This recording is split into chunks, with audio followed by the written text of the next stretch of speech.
News for April the 14th, 2014.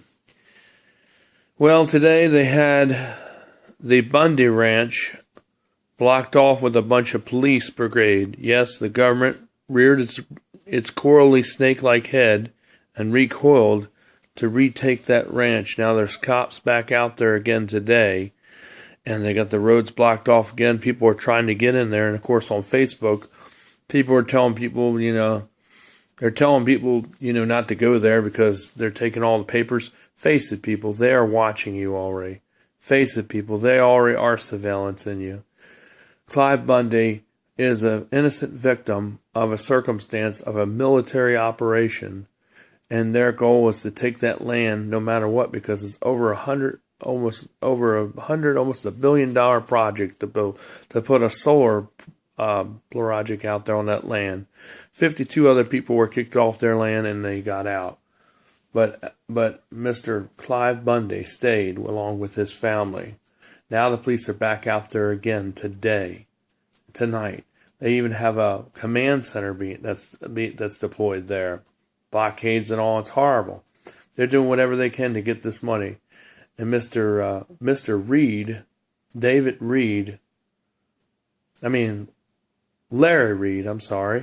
Larry Reed, really didn't want to have a bunch of people getting killed on Saturday when they went over the fence barriers. Larry Reed didn't want to have nothing to do with that because he knows the election is coming. So he didn't want to have his name tied to that. But of course, Larry Reed, along with some other powerful, high-strung, rich people, and they made a deal with the Chinese government to grab land all over the country.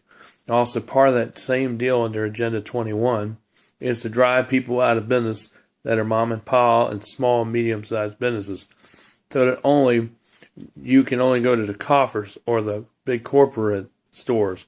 That's why corporates are exempt. That's why Obama and Congress and even Harry Reid, I think it's Harry or Larry, but Larry Reid or Harry Reid is exempt too, I bet. Warren Buffett, they're all in bed together. They're all getting the exemption. But you and I, we're not. So in the meanwhile, they keep doing this assault, not just on land grabbing, but on all businesses, just so you'll buy that. And that's totally wrong. That's illegal. So, we can't allow this to happen like what's happening to Clive Bundy and his family. Now they're assaulting it and still trying to get him off his land. We thought it was a victory on Saturday, but it was not a victory, as we just told you. So we need to really pray for this country. We all need to take an active stand, whether we're Muslim, whether we're black or white, or whether we're Mexican or whatever we are, or even atheists, or if we do believe in God.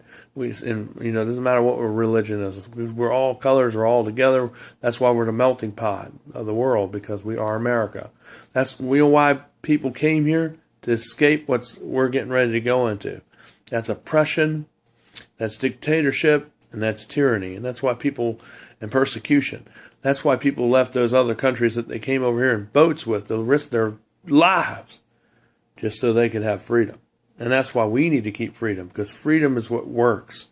Freedom is what kept this country prosperous. And liberty is what makes this country the way it is. Without it, this country will surely fall. We all got to wake up and get out of our sleeping zone that we're in. We can't allow these people, Obama, they can't make us buy insurance, because that's against the law. It's against the Constitution, even though they want to so desperately change it to whatever they want, even though it says that the Constitution cannot be modified or infringed on in any way or manner. Because when the people wrote it back then, they knew that people many years later would try to do these things. That's why the document is so important, and that's why Obama and a lot of globalists and a lot of people that are here who are making resolutions and putting regulations on people they don't even have the power to do that, because they're not even Americans. Yet they're putting them on us and forcing it on us. And when people do that, they're going against what the sovereignty of the Lord is. And the Lord says to obey your government if they are just. But if government is not just, then you need to draw a line in the sand, because they're going against what the Bible says. And see, we the people give the government's power, as it says in Romans 13, chapter 13, if you read more into it, is what it says.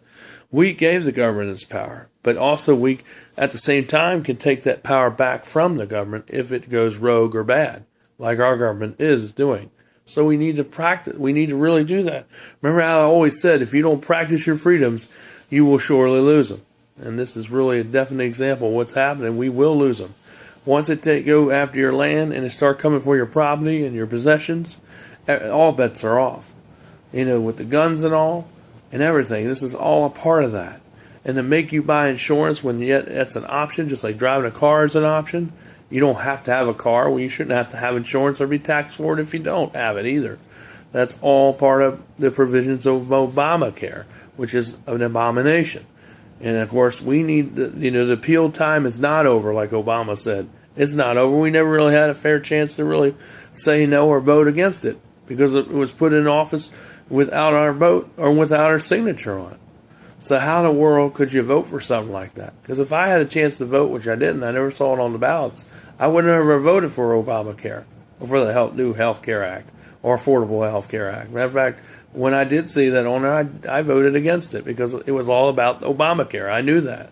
So I didn't vote for something like that because I knew it was going to bankrupt businesses. I knew it was going to cause a lot of businesses to go from 40-hour weeks to 25 to 35-hour weeks.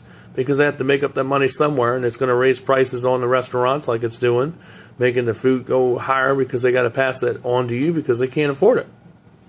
And it's all because of that, and so a lot of hours are being cut everywhere, except for McDonald's because they've been exempt because of the New World Order, and they put plastic and silicone in their food, and so does Subway, and probably a lot of people, a lot of places, not all places, but I bet a lot of places do, because it's getting too expensive, so they got to make plastic taste like beef and ham because they keep the prices down. But yet they're feeding you plastic in with real meat, but there's plastic in there too. And I don't know why you would want to eat a bunch of plastic. So I'd rather buy some real meat and eat real meat, not eat plastic meat. If I wanted plastic, I'd just get a bag and put meat flavoring on it and eat it. But I don't eat plastic. I eat real food. So if Subway's guilty of doing these things and other places are McDonald's and Wendy's and all them, if they're all doing it too, they need to stop. Because I'd rather pay more for food than eat plastic food or silicone-laced food. Okay, I want to eat real chicken. I want to eat real beef. I want to eat real ham, and I don't mind paying a couple more dollars for it. I don't care if it's a $15 meal. I want to eat the real stuff. But I don't want to be eating stuff that's in there that shouldn't be in there. See, this is all connected with our freedoms. This is what it's all about. That's what makes this country so great. We're a light, shining light on the hill. We're brighter than all of it, and the globalists hate it. They can't stand it. They want to destroy this country so they can unleash their evil plans of the New World Order, because with us here, we're sort of in the way. And we are in the way. We're keeping it from having it. They don't want us to be in the way. That's why they want to, buy everything here and make it collateral, because we owe the Chinese government so much money that a lot of things here are buying up. And it's like we're on sale, because we are. And the reason why we are on sale is because we owe so much money to them, but we can't allow them just to do this because we're Americans. We pay them so much money a year to lower the deficit, but the money's not all going there. So the Chinese is grabbing up our money, and it's like a lot of debt that was created by our own government, mostly was all them. They created most of this debt, pretty much almost all of it. And yet we got to pay for something that we didn't even rack up the bill for. Now, if we racked up the bill for it, of course, we should pay for it. But if this is debt that they're racking up, then why do we have to pay for it? Especially when it's stuff that we didn't even know what they were buying in the first place. See what I'm saying? So, if anybody has to pay for it, they should pay for it. Because they're the ones that bought a lot of stuff that we didn't approve for. And if I knew what they were buying, and if I knew what they were spending on, it was a lot of junk, I wouldn't have let them buy it in the first place. Because it's not really helping the American people, like you and I. It's not helping us. Look at where it's gotten us. They got people buying up foreign, other nations other than China, putting in foreign solar panels so they can have a, foreign energy initiative here, so that under Agenda 21 they can have power. It's called foreign solar is what they're calling it, and that's what they're doing with the Bundy farm, in Nevada, and in a lot of other places they're grabbing the land, like in Ohio, everywhere in America. We're like one of the last places where it's happening. So if you want this country to stand free, and man and women, we need to stand up and man up and woman up, and we need to tell our children about this so that they can continue to fight. Because they're testing us right now. If we give in to this and we stand down to what's happening in Nevada, then it's going to happen all over America. This is just the first start of that. And if we give in and don't do nothing, that's how our country will be taken over. And that's how we'll be put truly, fully into tyranny and martial law. And if you want that, then don't do nothing. But if you don't want that, and you want freedom and liberty and tranquility and prosperity, then you need to stand up. Because that's why those people came over here on those ships, to escape all that. You know, that's why people came over to escape unwanted seizure and searches and persecution and wrongful death. They came here to get away from that. That's why this country was made, so we could be free. And that's what we have to remember. Even though we haven't been in that history, we need to get acquainted with our history, and know why this country was formed. You know, really learn about it, kids. Especially you in school, because they don't teach stuff like this much anymore. So read about it. This is my update for today for April 14th, 2014. I'll shoot up another update tomorrow. Y'all have a good night. Stay safe. I love you. And remember, the only way to stay free is if you exercise your rights and your freedoms. If you don't exercise them and you don't use them, put them to use, you will lose them. I'll see you tomorrow. Please subscribe down below. Tell me what you know. See you later.